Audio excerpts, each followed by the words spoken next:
Welcome to Technado with Don Pizzette, featuring sysadmin expert Don Pizzette, security specialist Daniel Lowry, and Peter. Hello and welcome to Technado with Don Pizzette. I'm your host, Peter Van Rysdam, welcoming you to this G-rated edition with Don Pizzette. Don, how you doing today? And by G-rated, we mean G-Unit, right? Yes, G-Unit. We have a special guest, 50 Cent, going to be on a little bit later. But we have quite a bit of tech news to get through first. A lot of people are going to be disappointed. Is that true? Yeah. What 50 Cent? Yeah. What about him? 50 Cent is the guy who invented smart water. Did he invent it or did he just put his name behind it? I'm pretty sure it was like his deal. This sounds like the setup of an April Fool's joke. Yeah, how smart are we talking about? The guy's been bankrupt, shot 9 times. He did do that. Yeah. Well, hey, do you know how expensive ammunition is these days? Daniel, how are you doing today? It's having an interesting day. Smart Thank water. you. Yeah, I like how Peter's fact-checking me right now. Yeah, I'll look into that while you guys are talking about like tech stuff that I don't understand. I'll go back. I'm sure there's technology Smart behind water the article. creation of smart water. Yeah, how do you get the electrolytes in the water? I don't know. No one knows. Yeah. All right, but let's talk about more relevant and exciting tech news. In our first article from arstechnica.com, Apple, Google, and Microsoft want to kill the password with the, quote, Passkey standard. Rhymes with ASCII, but not spelled like that. So I was reading about this process, and it kind of sounds like the MFA process we're all used to of, put in the information on the site, then get a code or have to authenticate on your phone. But the difference here is you're not actually putting in any password on your device. So is this still considered like MFA, or is this just one FA, but it's on a different device? So it can still be MFA. It just kind of depends on the implementation. So what they're saying is that cell phones have become kind of ubiquitous. Just about everybody has a cell phone, and almost every cell phone has Bluetooth these days. So what if we used proximity, Bluetooth proximity, to serve as one factor of authentication? Now, you'd still want a second one. The second one might be a facial recognition, fingerprint, a PIN number, most likely. And the idea being that you could sit down at a computer, punch in your PIN number, and if it sees your cell phone via Bluetooth in proximity, then that's your second factor, and it lets you in. We've kind of known that Microsoft has been wanting to kill passwords for a while. Apple just wants to do anything that's easy for the customer, and Google, who knows with them. But basically, they pushed really hard for MFA and tried to make that second factor easy. So it kind of makes sense to sub in another thing to replace passwords. And it wouldn't be too bad if you walked up to your computer and you scanned your fingerprint, and then Bluetooth proximity was the second part. But I know, and I want to hear Daniel's feedback on this, because I know Bluetooth, the FIDO Alliance is who's kind of driving a lot of this stuff, and Microsoft and Google and Apple are working with the FIDO Alliance. Yubico, who makes the YubiKey, they work with the FIDO Alliance as well, and they're actually an even bigger supporter of it. But they have stayed away from Bluetooth because they said it wasn't secure enough. And so, here we see the big three, Microsoft, Google, and Apple, basically saying they're okay with Bluetooth. So, Daniel, from your perspective, what are your thoughts on using Bluetooth as an authentication mechanism? Well, I think you kind of hit the nail on the head. There hasn't really been a lot of information that I've seen that said, oh, yeah, Bluetooth is awesome now. It's totally secure. Go off and use it. And I know there are new Bluetooth attacks as of like last year before that are pretty relevant to the conversation. So I keep Bluetooth turned off on all my devices. Plus, it's just a big fat headache. I do not like Bluetooth. So this is not something I would ever want to hitch my wagon to anyway, because now I got to turn Bluetooth on and use Bluetooth, because that's a fun experience. It always works perfectly. So for me, this is, and then of course you're going to have the whole idea of if my phone has to be within proximity, well, maybe I left it in the car or I left it in the other room. Too bad. Beyond, right now I'm trying to log in, and now it's like, oh, well, aren't there I gotta places? go walk over, go get my stupid phone. Aren't there like secure work environments where you're not allowed to have your phone? Absolutely. It's called the government. So what? Yeah, what would we do in that case? Not this. Luckily, you've got your watch. Yeah. Your Apple Watch. And Daniel and I were talking about this before the show. Google they released a YubiKey competitor called the Titan Key. And they released it like to all their staff first. And Yeah, and there were two models of it. So there was one model that was USB, like we were used to, and then there was another model that was Bluetooth. Okay. And Yubico came out at that time and said, because people were asking, why don't you guys have a Bluetooth model? And they said, well, Bluetooth's not secure enough. That's why we don't have one. Didn't they have an NFC model or YubiKey? Yes. They have that as well. Okay. And NFC is. There's a few things that make NFC better than Bluetooth. First off, it really, in a lot of cases, is just used for authentication versus Bluetooth that can be used for tons of different things. But NFC is near field. You need to be like within 12 inches for it to work in most cases, versus Bluetooth where it can work from the other room. Yeah. You can get 30 some odd feet. 40 feet in some situations. Yeah, so you could leave it in the car as long as you've got a window office at your NSA location. And that the parking lot is close enough. Yeah. Yep. Interesting. So does that mean that you support this or don't? I mean, because I know your feelings on Bluetooth. You've made those So quite clear. I hate Bluetooth. Yes. But I use it every single day, and I think that's partly why I hate it. It's so inconsistent. But I use it in my car, my headphones. I use Bluetooth for a lot of stuff. So it's not the greatest, but it really comes down to the implementation. I'm curious to see what they're going to do with this, right? If it's just a matter of seeing the device identifier that's out there, then I could see some security problems with this. But if there's some application you have to install, a special protocol that it uses to communicate, something like what FIDO does, well, if that's the case, then it could be done securely and it could work. We'll have to see. I hate to see cancel culture getting passwords, to just be honest with you. Right. They finally went one step too far. Yeah. They just make one wrong joke and they're out. That's how it is. No, honestly, in all sincerity, like I have concerns when it comes to those, large tech corporations having too much of my information or having too much control where I'm basically like putting everything that I do into their sphere. Mm-hmm. I like decentralization. I'm not a huge fan of centralizing everything. I don't use Gmail, Hotmail, or Yahoo or blah, blah, blah. I use a third party, security-minded email provider, right? I use Signal for my Messenger. I bet you use different passwords for every site, too. It's Madness. amazing. Yeah, I do that. And I use multi-factor authentication with authenticator apps. It's like if we could just...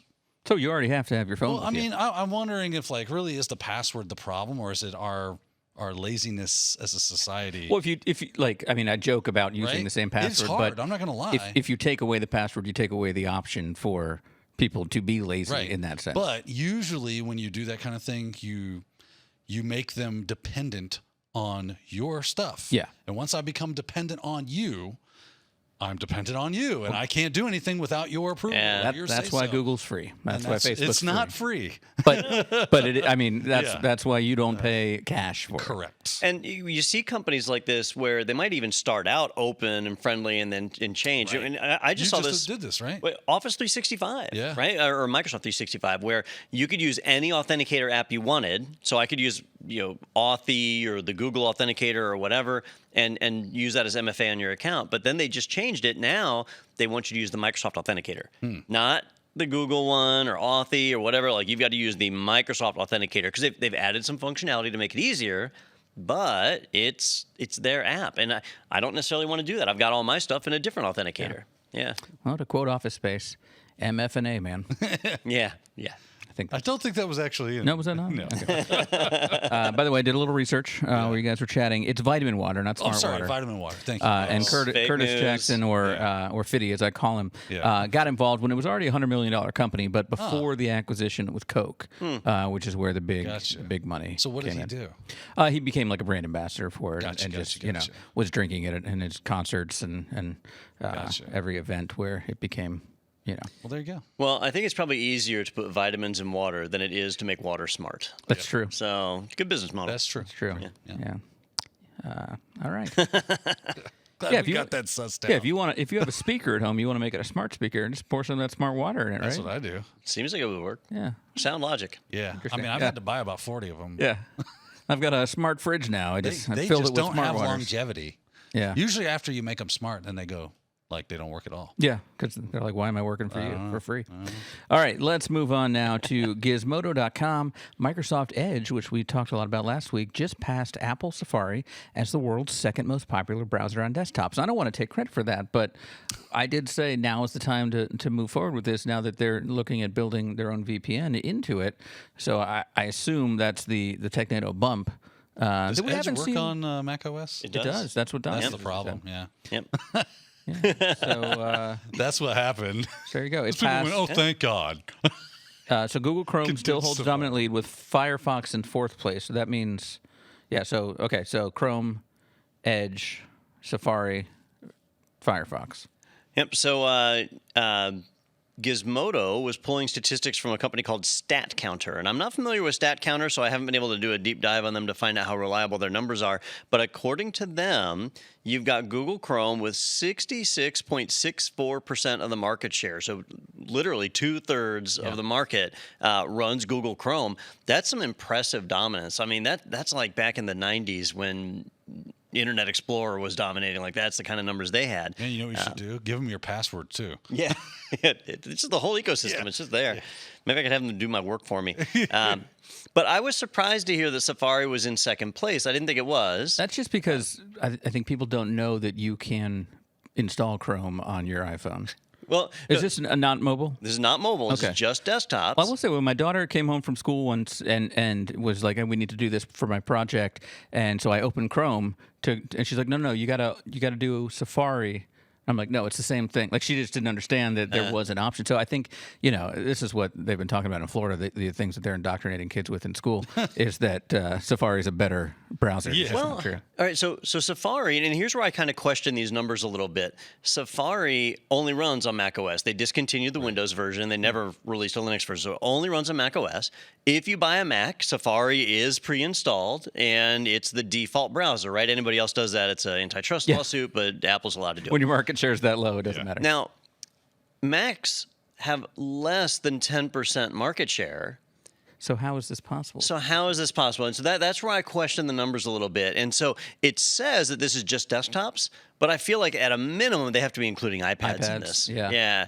In order to get that. And I'm saying this as I'm looking at the article on an iPad in Safari. So I'm here. Makes me even more confident that I should, relinquish my authentication capabilities to Apple, Google, because they never lie. They just tell the truth all the time, and I can trust them. Is it the number of individual people using these devices, or the number of sessions in these devices? Maybe Apple people just search for more things. Apple people have more tabs They open. have more tabs open at all times. That's it. That might be possible, maybe.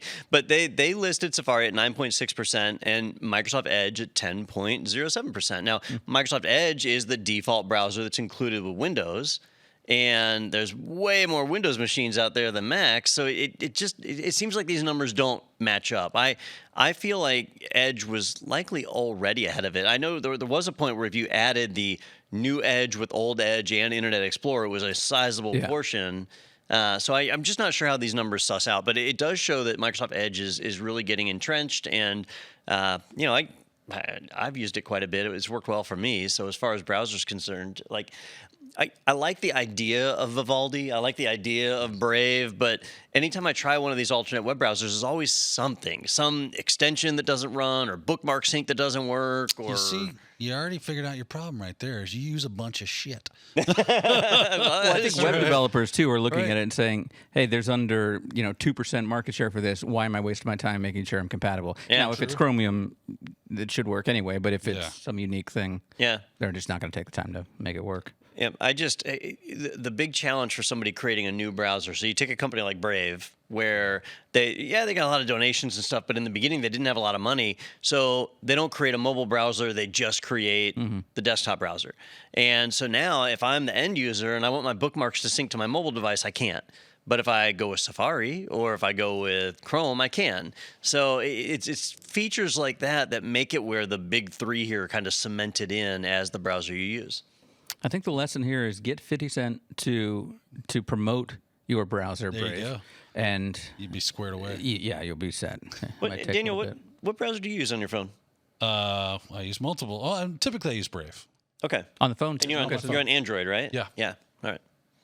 Oh, when you said they don't have a mobile, you mean they didn't come out with one originally, but they have on Android they have. I don't think they have on iOS, because on iOS, Apple, part of their monopolistic practice is they will not allow any other web rendering engine than Safari. So if you run Edge or Firefox or whatever on iOS, it's actually just reskinning Safari. So my Chrome on my is Google's extensions attached to Safari. Yeah, under the hood it is Safari. Yep. Yeah, which cheated. honestly is like the shadiest thing Apple has ever done. And again, they're just bastions of truth. And Tim Cook actually testified in front of the Congress saying, no, there's nothing that we allow our browser to do that we don't allow anyone else's browser to do. And it was worded in such a way like, other people's browsers can do what our browser does because we force them to use our browser. Because it is our browser. But he didn't say that. And, Congress doesn't know to ask the questions because Congress is made up of a bunch of old white dudes. So, who are like asking, Mark Zuckerberg, can you fix my contact? Yeah. That's our government. Okay. Fantastic. All right, well, let's take a look at some hardware news from tomshardware.com. Asus's Asus new Zenbooks. But you wouldn't say Asus's? No. Neither would I. Asus new Zenbooks have dual screens, ergonomic keyboards, and OLED screens, or OLED. So what's, I guess the dual screens is a big thing. Is it the front and back screen, like the... No, it's the you have your main screen up top. Yeah. But on the bottom half of the laptop, they've moved the keyboard all the way to the front and added a half screen where your keyboard normally would, which is a fairly useless, gimmicky thing that's not going to catch on. So you can put that one out of your mind. The OLED, that's getting to be a standard feature now, with a lot of modern devices. But the ergonomic keyboard is kind of a neat one. And I think this might be a feature that catches on because it's a normal keyboard. So envision any laptop with a normal keyboard, except it can pop up in the back to basically be at an angle. And so I'm trying to think of something I could compare this to. Yeah, but I'm confused because isn't that the same? I'm looking at the top picture in this article. I know you can't see it at home, but we will put the link in our chat. But oh yeah, you can see it on Don's phone there. So that spot, where the keyboard is that you can pop up, is the same spot where the screen is. Because the screen in the next picture down, that's where the screen is. This either or? This is not the same device? Either or. We need to clarify. Okay. So they've rolled out several new devices, and one of them has the half screen where the keyboard would be. So you can either have the stupid screen or your hand's not hurt, but you can't have both. Right. But the ergonomic keyboard, that's a feature that's fairly low tech. It doesn't change the size of the laptop. When you open your laptop, you then just pop up the keyboard. So it's now at a slight angle, and now you have a more ergonomic keyboard. I could see that catching on. Yeah. It's kind of like the Surface keyboards where it's got a little bit of a ramp. I don't like that to me. I thought ergonomic was more down. Yeah, which you would think that's the opposite way. Like those keyboards that are split. You know, those ones like your hands are your fingers are lower, like rolled over. No, they aren't. None of the ones I've seen. Maybe I've only seen crappy ones. Maybe you've seen the high end. Yeah, it's like a ball. You're holding it like this. Yeah. You actually have to lick it. It's you think you're making cat's biometric. Let's see, ergonomic. Yeah, now I'm curious because I mean I've seen the ones that are split in half, like remember the Microsoft ones. And, I do. But you didn't angle your fingers down on them. I don't. Well, you think. still had the ramp, like the wrist part at the front, but I thought you were kind of a little more. I don't remember it that way, But of course, I hated those keyboards, so I never used them. So I'm not the best authority on this. Well, you'd have to be, have been like a classically trained typist to use that. Like if you didn't take typing class, which no one's taken, since high school. Good skill to have, though. It is, yeah. I'll date myself. I took a typing class. I took a typing class on a typewriter. Yeah. I did it in college. I had to do a. That might have been like a word processor. My typing course was on a 3x5 inch floppy. That was a little DOS computer program that words would cross the screen and you had to type, and it would teach you here's home row, follow the keys. Okay. And then now words are coming in, you had to that was like a game. Until Mavis Beacon revolutionized all of it. She did. She came out and said, "I'm about to teach all y'all how to type." I just learned this not but a month ago. Did you know that Mavis Beacon's not a real person? No. Totally fictitious person they made gotta up to be sell the kidding product. me. True story. Why would they do that? Who? Mavis Beacon. Yeah, Mavis Beacon's typing tutor. It was like the software to buy to learn to type. yeah. Not a real person. Not a real person. Well, now I'm just upset. my paradigm has been shifted. Yeah. Well, All I know is the quick brown fox jumped over the lazy brown. No, the quick brown fox jumped over the lazy. Brown dog. But I said brown twice. I thought it was just jumped over the log. Red fox. It's the quick The lazy red dog. fox jumped over the lazy brown dog. Yeah. Because that is a sentence that gets every letter. letter in the alphabet. Shows how well I did in typing class. All right, so on to the next thing. I'm just seeing if you. You really want to impress your friends typing. Learn the words that are like super long that you can type with one hand, and then like make that your password. It's just like, Or you- I am amazing. Or you could do like in what was that show with the crime scene detectives? CSI. No, it was NCIS. NCIS, where two people typing on the same keyboard at keyboard. the same Oh my time. God. Well, they Yeah. stopped a hacker. Yeah. I mean that's paired programming at its best. Yeah. At its impossibilist. You can just have somebody else take over and tag team. That would be so impossible. You would have Oh to my have. God. You couldn't do it on the fly. It would all have to be coordinated, like. Because you have like to know the words water- you're typing. Yeah. But I know exactly how it happened, right? So the writer for the show, or one of the writers, was at a piano bar drinking one night, and the two pianists playing the same piano, and like, wait a We minute, could do this with a keyboard. with hackers, it's perfect. And when you're 6 drinks in, then it makes total sense. In their defense, they made television history that day. Yes, they did. No one will forget that scene. I mean, the net was sitting there going, "Thank God." Yeah, this is fantastic. All right, so this is from some blog. I'm not even going to credit them because I don't know if they're right. But this says nobody should be reaching up towards the desk to access the keyboard. Okay, arms should be a 90-degree bend with the wrist in a slight downward tilt position. You Take that. Well, it says now- it's tempting to Asus. rest your palms on the desk, but this results in typing with your wrists at an upward angle, which is a definite no-no. So you want a little bit Okay. down. So now we have a challenge, right? So this laptop obviously is flaunting that Yes. by tilting the keyboard It's got up. a double birds up to whoever wrote that. And I'm wondering, so I'm just doing a Google search for ergonomic keyboard and looking at the pictures, and none of them are sloped down. Well, this one kind of is almost like They're concave. like, I've seen. That's what I was saying. Like kind of sideways. Yeah. Yeah. I don't know on this one. All right, so if you're listening to this, instead of having us prattle on and debate about it, and you know the secrets of the human wrist anatomy, yeah. I was waiting for Don to go, keep it to yourself. Yeah. I don't care. Then you need to reevaluate your life choices. Yeah. And, Well, if you're listening to this podcast, you probably need to reevaluate that's true. some choices. But here we are.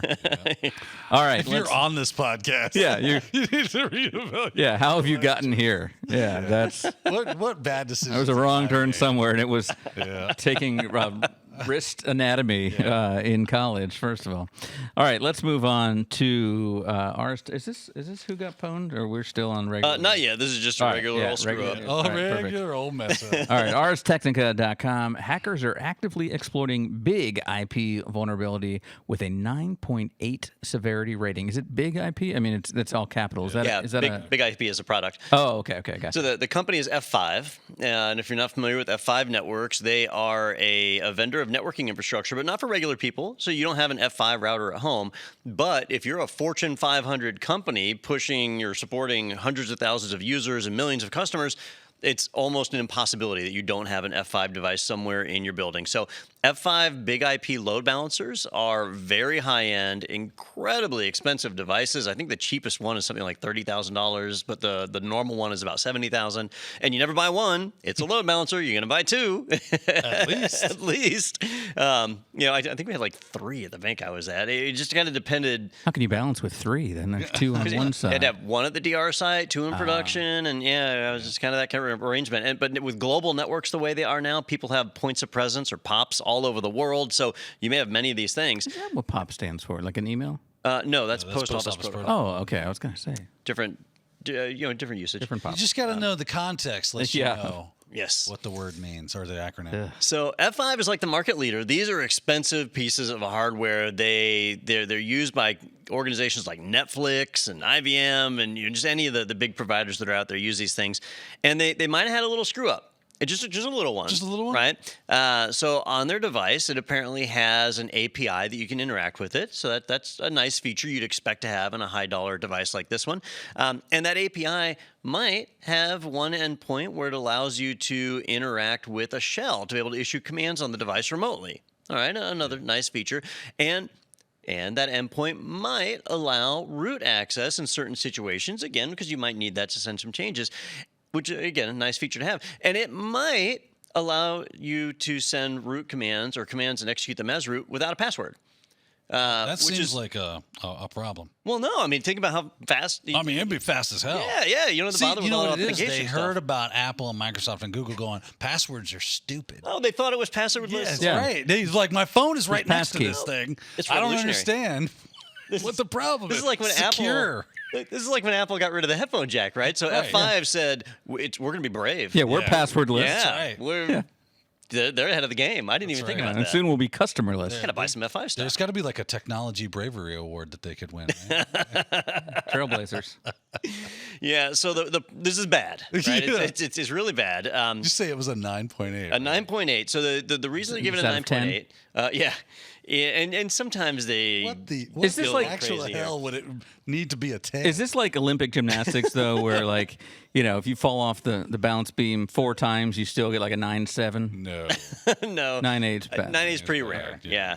Yeah, and sometimes they reevaluate. Like when Heartbleed came out, and originally they were all freaking out, but after a few days, they're like, actually, it's more like a 6. They can downgrade it. Okay. Yeah, but this one won't get downgraded because you can do remote execution. You can remotely send commands to the device without authenticating.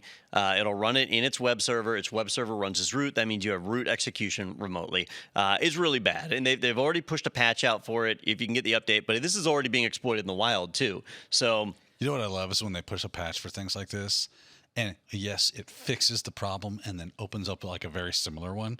I always love it when that happens. Well, you know I what wonder you- if we're going to be reading about this next week. You could log into other people's F5 device here and install the patch for them because you don't need. Well, you don't log in. It doesn't. Well, that's what I mean. You could access it. Yeah.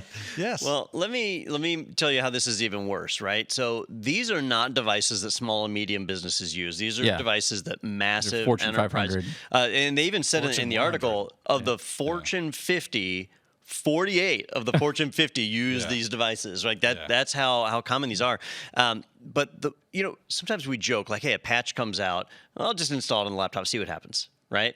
But when you're talking about a device like this that's possibly supporting millions of customers, Yeah. thousands of employees, they have to test it, they have to vet it, they have to do all these We're things talking before they about move like it. Verizon. Yeah, because we're Yes. saying like Yeah. Daniel said, what is this patch going to break? Yeah. Right. So yeah. So they don't want to rush the patch out to update the device. The customers don't want to do that, but this is being actively exploited in the wild. And you can do a scan, like you can do a Shodan search for big IP devices. The load balancers identify themselves. And I think they actually did that in the article somewhere where they say like they identified several thousand of these devices with just a routine scan. They're edge devices. Oh, And so- 16,000 instances of the gear discoverable online. there you go. Yeah. And it's not good. No. Yeah. No, that is not. Man, when you think about how much these devices cost and 16,000 of them Yeah. out there, that's Yeah. And because they're load balancers, these are usually directly exposed to the internet. So it's not like you can say, well, I'll stick a web application firewall in front of it. Yeah. Well, this is supposed to be your edge. Yeah. Yeah. And so now you have a challenge. not good. this How one's how bad. is this not a dough segment? I mean, it's a dumb. Somebody at F5 like coded this thing and they They were like, shipped it. looks good to me. Yeah, Yeah. Billy. And- you about and done somebody with that signed off API? and- yeah, boss. The reason this isn't a dough is we have a better dough. We got a better- Even worse. that's coming up. Yeah. F5's like, thank God. So there's some ineptitude that's happened Yeah. here, but the other one is worse. So here you can tell like just somebody rushed this feature in. It didn't get tested. It was part of the web UI of the device. And with networking gear, it's pretty frequent that they'll test traffic passing through the device and not test traffic going to the device. And that's what's did happening they say here. who discovered the flaw? There was a researcher who discovered it, but they found evidence that it was already being exploited in the wild. I'm sure. So I don't think he got 50 credit cent. for it. It was 50 Cent. So Yeah, vitamin You exploits. discovered it. Yeah. So Aaron Portnoy, Director of Research and Development at firm Randori. Maybe the drummer for Dream Theater. So he was the first nice person to discover it. Yeah, but it is being exploited already, and it's wide out open. So anyhow, if you run an F5 device legally, if it's under contract and all that, then they have probably already reached out to you to update it. If you've purchased one used off the internet, which is really the only way medium-sized companies can afford these things, just know that your device is horribly vulnerable right now, and you need to protect it. Well, now lots more people can run these devices It's true. just by You could share.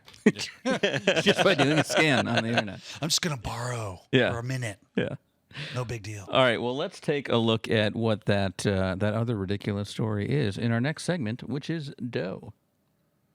Do, re, mi, fa, sol, la, ti, do, so, do. Oh, are we going out of order? Isn't that next? I thought we had the WordPress one next. Oh yeah. Is that not the one? No, the Heroku one is the dough, right?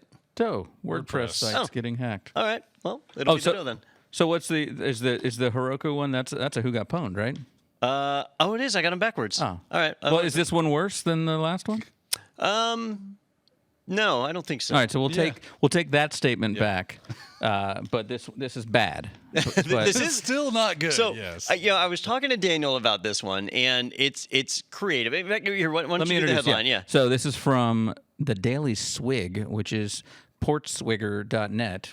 Nice. Sure if I'm allowed to say that. They're the people who make Burp Suite, Burp Suite. security Oh, scanning suite. okay, Yep. okay. WordPress sites getting hacked, quote, within seconds of TLS certificates being issued. Attackers pounce before site owners can activate the installation wizard. So are they somehow getting a notification when this is happening, when someone's going online? So Well, they're notifying themselves. Okay. yeah, kind of. Yeah, I was talking to Daniel about this one. This one was neat. I think it's neat in a way because it's something creative the attackers are doing to find these systems. We used to tell stories about how like you could take a Windows 98 machine and plug it into the internet, and if you gave it a public IP address, it would be compromised within Like a minute. And for a while it minutes was at least. within 6 hours, and then it Yeah. was within 1 hour, and then it was within 10 minutes. That's because people are just actively scanning. Right. Yeah. Okay. And then there's known vulnerabilities. The machine gets popped, and that's it. It happens so fast. Well, these WordPress sites, it was like going back to that within seconds. If you think about installing WordPress, right? So you bring up a server, you install Apache, you install MySQL, you add WordPress onto it, you open up some ports on the firewall to you've allow been web hacked. traffic. You're hacked. You bring it up, you get an SSL certificate for secure traffic, and you're hacked. Right? I mean, like just before you but even... I got a certificate. Right. And so how was this happening so fast? And so they did some study and basically dug in and figured out what was happening. There's a system, and I can't remember the name of the system, but whenever you request an SSL certificate that is logged and stored on a public database so that people can see it. I actually use this system because if I want to monitor a domain, like Technado, right? So domain. let's say somebody else, a malicious third party, requests an SSL certificate for that domain. I want to know about it, right? So the public ledger of SSL of TLS certificate requests, you can set up notifications. So somebody requests a domain or requests a certificate for the domain, I would get a notification as the domain owner, and I would know, hey, somebody's trying to impersonate me, right? So it's kind of like a warning system. So there is a ledger of every certificate that gets requested and issued. I shouldn't say requested. I think it's only if they actually get issued. Well, what's happening here is people are bringing up WordPress sites, and really this would be any site. You request a certificate. When it gets issued, it gets added to that ledger. So the attackers monitor the ledger, and they say, oh, wait, here's new sites that are coming up. And the odds are a new site has not been secured properly yet. Well, when you bring WordPress up, it makes you go through an administrative wizard where you change the password and all that stuff. Well, if they haven't done that yet, the attackers can respond faster than the user. And they have it automated. It runs a script, and now they own the box before you even finish configuring it. It's pretty impressive. Yeah. And what's interesting is it's all because somebody pushed their site live before it was ready to be live.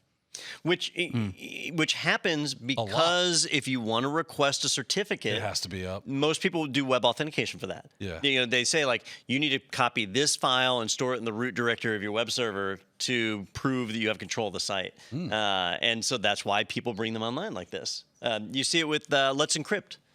right? Because That's it right. wants to do web authentication or Right. web authorization. I'm like, no, just give me the dang thing. Yeah, and that's where if you have the option to do DNS verification, that's better. Yeah. Because DNS verification doesn't require you to open anything on your Because firewall. you own the registered DNS name, and there is nothing that you need to do.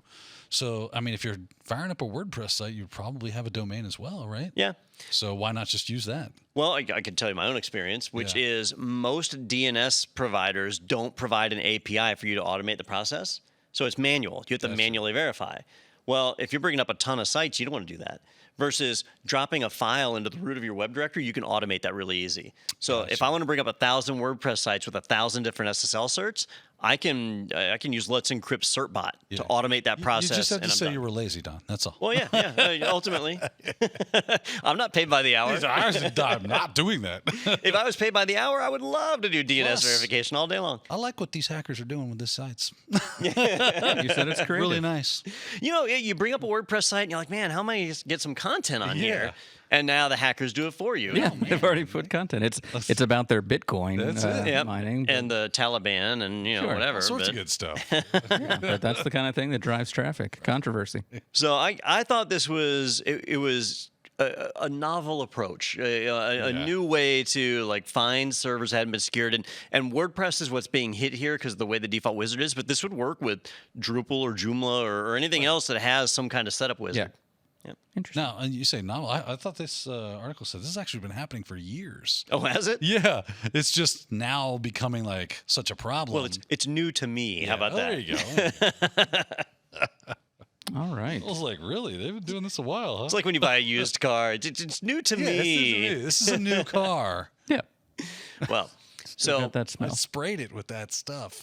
That says new car. makes it smell like a new car. Yeah. So, Daniel, from a security perspective, I think I already said the way I would fix this, which is to Yeah. do DNS verification. But Yeah. let's say it's not an option.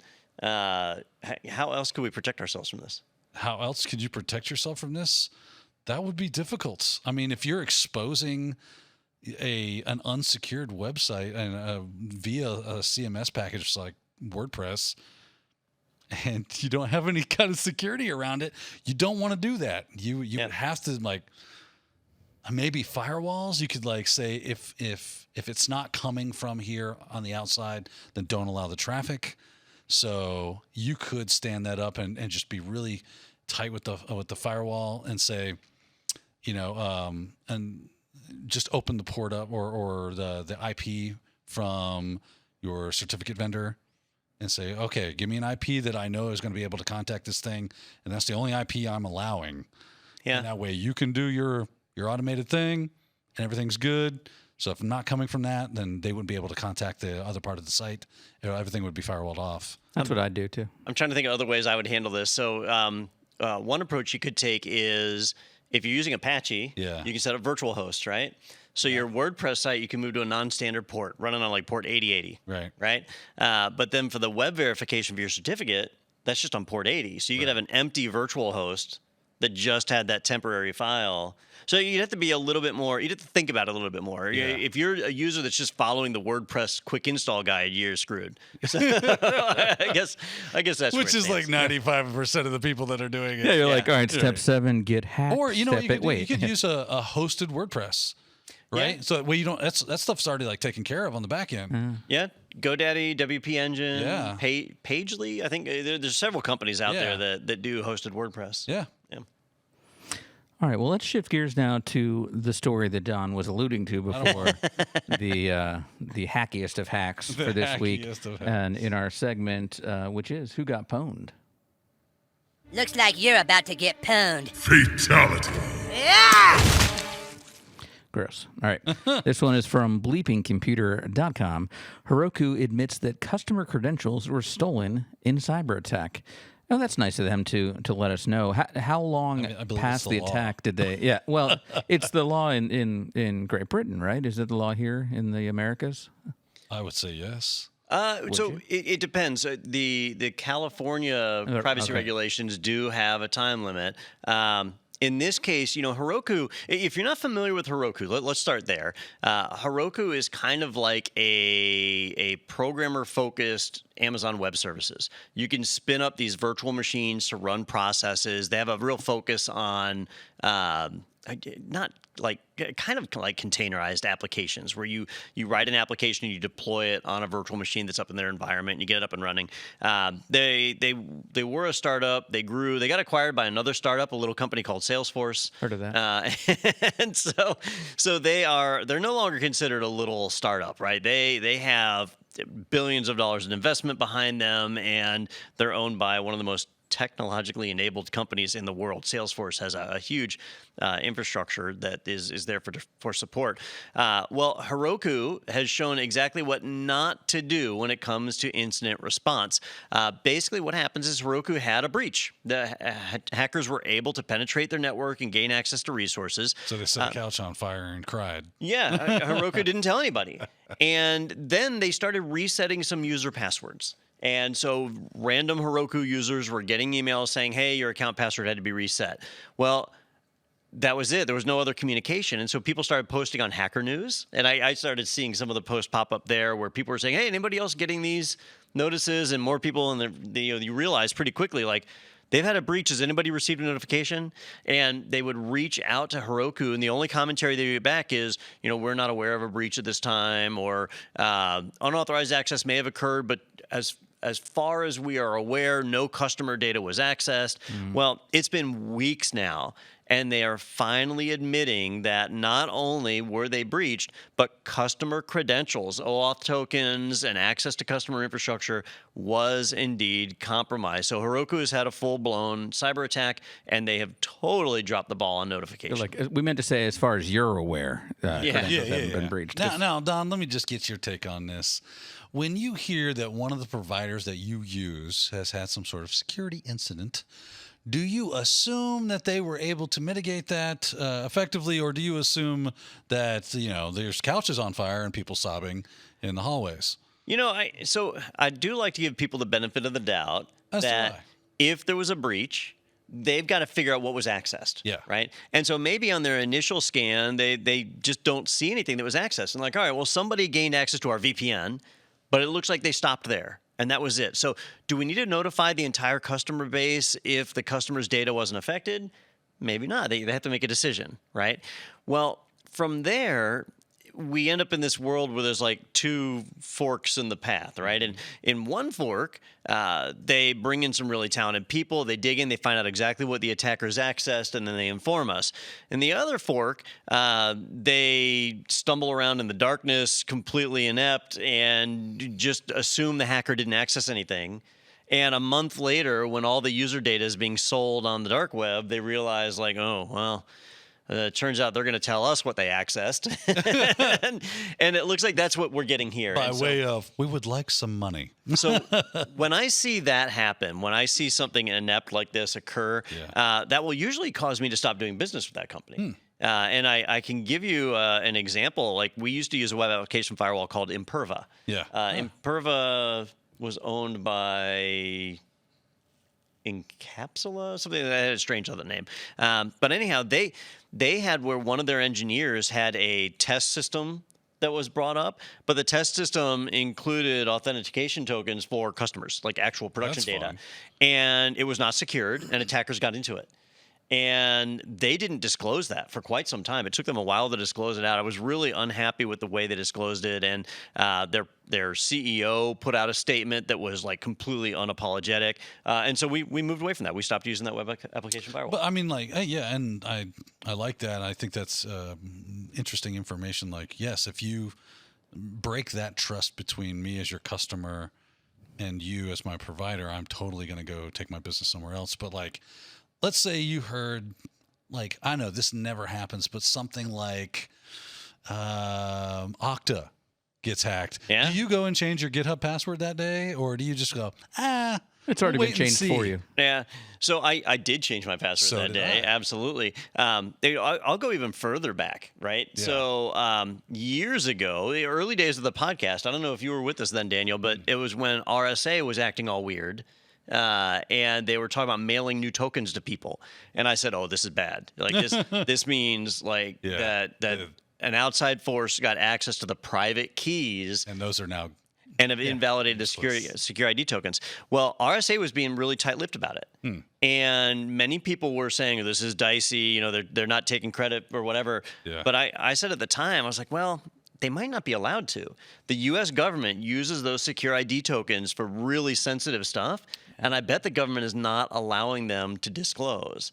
And so there are times where that happens, where a company has a breach, the public finds out about it through one mechanism or another, but the U.S. government has them under a gag order or something. So they might not be allowed to talk. Did that turn out to be the case in that situation? Or in the RSA, absolutely, yes, 100%. Yeah, in fact, the 10-year... Was it the 10-year anniversary of it happened? So I guess it predated the podcast then. Oh, yeah. But there was some window of time just expired like 6 months ago, and they released the whole story, and absolutely the U.S. government clamped down on it. By the way, it feels like 10 years. Yeah, We've been doing this specific episode. Yeah. So, but not Heroku. In the case of Heroku, they literally just had no idea, and then they tried to cover it up. But they have finally come out and said that customer credentials were compromised. Yeah, what's worse? I mean, in this case, they did both. But what's worse? Would you rather them be stupid and not realize that it had happened, or cover it up?